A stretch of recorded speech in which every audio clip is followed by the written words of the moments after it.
If you've ever blamed Texas Tech for the state of college sports, you need to take a look in the mirror, one, and you need to take a look at the Miami Hurricanes, too, because they are far more egregious than Texas Tech right now in terms of their actions as it relates to what many perceive to be kind of the downfall of college sports, where things are going. But should we actually be mad at either of them? I'm going to answer that, okay? So Texas Tech, it's been a routine frustration. I did a live show and a long video about it here recently about Tech getting so much crap for like overspending, ruining the sport. You see this all over the place. And it's not just social media. When Tech signed Brendan Sorsby, there was just like a wave of criticism that came through about, how is Tech ever justifying these deals to the College Sports Commission, or like, why are they spending so much money on? Tech gets that. Brendan Sorsby was talking about, hey, I love the culture and I love that. And nobody would accept that he could say culture and facilities because no, it's all just the money. It has to all be the money.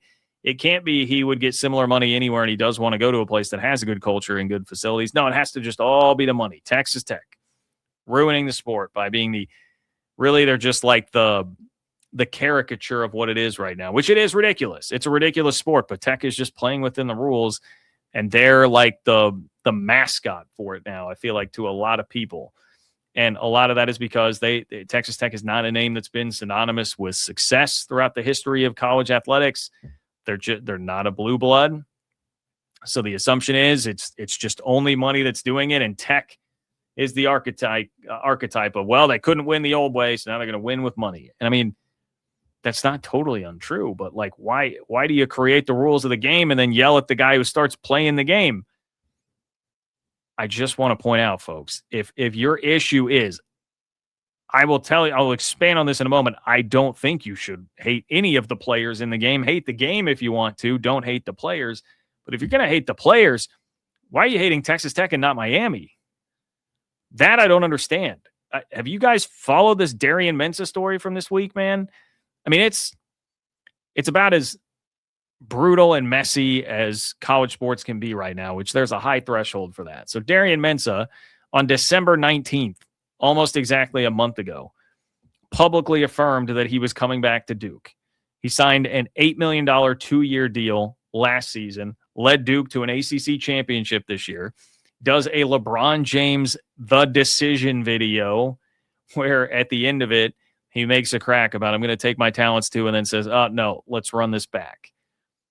He does The Decision video to come back to Duke and publicly announces that less than a month ago. And then literally like 2 hours before the portal closes on Friday, announces that he's heading to the portal, and Miami is the destination. Everybody's reporting it. Everybody knows it's clearly Miami. They've been desperate for a quarterback. They threw $6.5 million at Ty Simpson from Alabama to try and keep him from going to the NFL.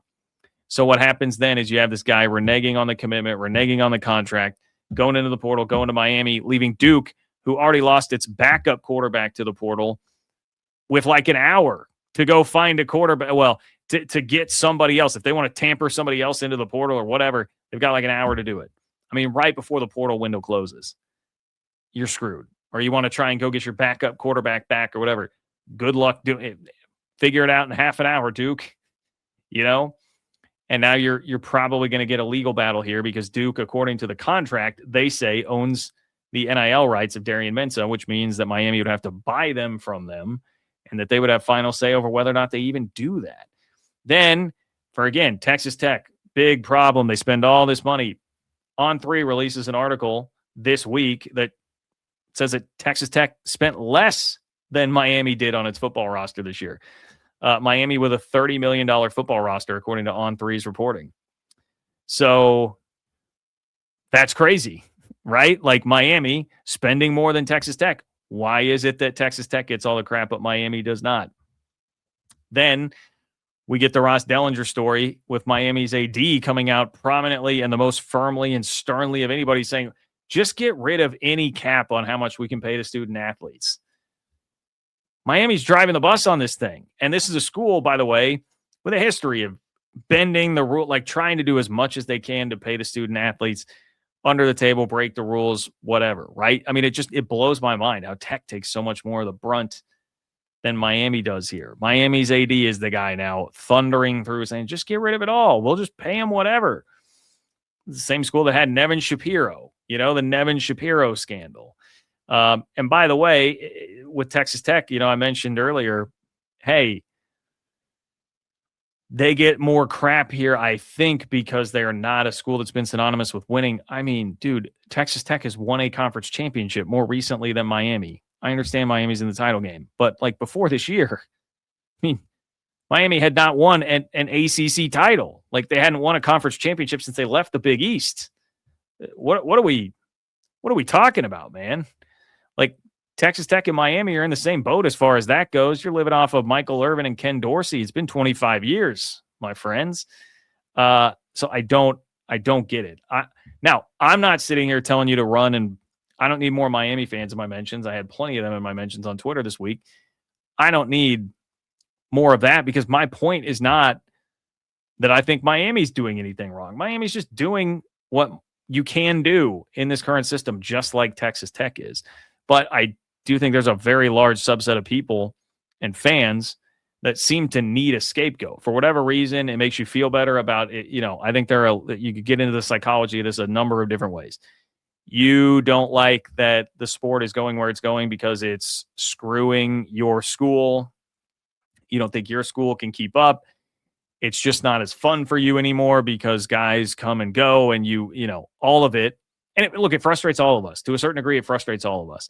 And so you want someone to blame. And it's easy when you see, Texas Tech's a school that seems to be, or Miami is a school that seems to be utilizing the system as much as they possibly can, leveraging it to their advantage publicly and very brashly as much as they can.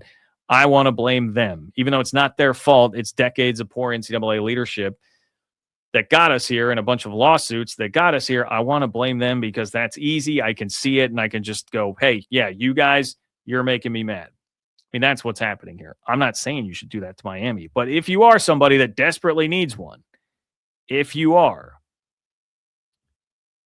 you should be going to Miami before you go to Texas Tech.